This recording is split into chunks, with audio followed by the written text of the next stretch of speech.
The Legend of Heroes Trails in the Sky SC is an excellent RPG. It is the direct sequel to Trails in the Sky FC and the second installment in the Liberal arc.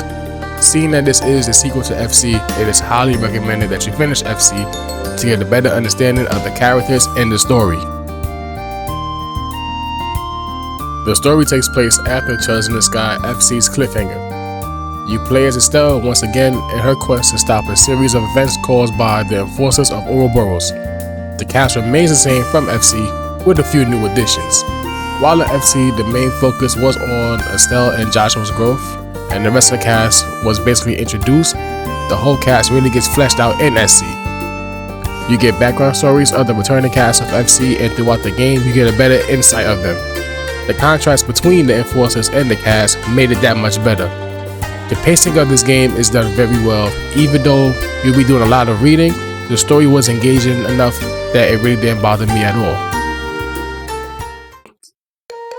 Seeing as this is the sequel to FC, you'll find yourself revisiting old towns, dungeons, and seeing familiar faces, so nothing seems unfamiliar. Outside of the battling and the story, there's a lot to do. There are fishing spots that you can visit. There's also a casino where you can play blackjack and poker.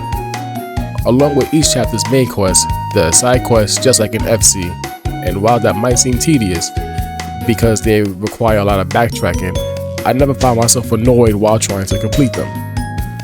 Some side quests give further insights to the main cast and NPCs. Side quests aside, I was completely absorbed with the main story.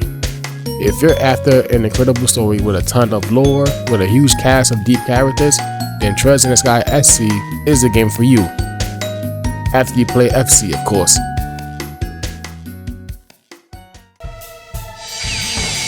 The soundtrack was amazing in my honest opinion. From traversing the overworld, battling mobs of monsters, and even just reading the text in every cutscene, the tracks made it that much better. There were a few reused tracks from FC, with a few new additions in SC. There wasn't a track that I disliked. Personally, I like the battle theme from FC more than SC, but that doesn't take away the enjoyment I had listening to it. The battle mechanics are the same from FC, but there are additions that take it steps forward.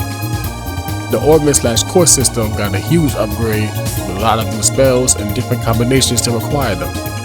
In FC, I never found myself too indulged in the core system, so using magic was never a priority to me, and I found myself going through the motions while in battle. But in SC, I found myself realizing that certain characters are better suited as a magic user over a physical attacker, and vice versa. I found myself spending minutes strategizing on which chords I wanted on each party member.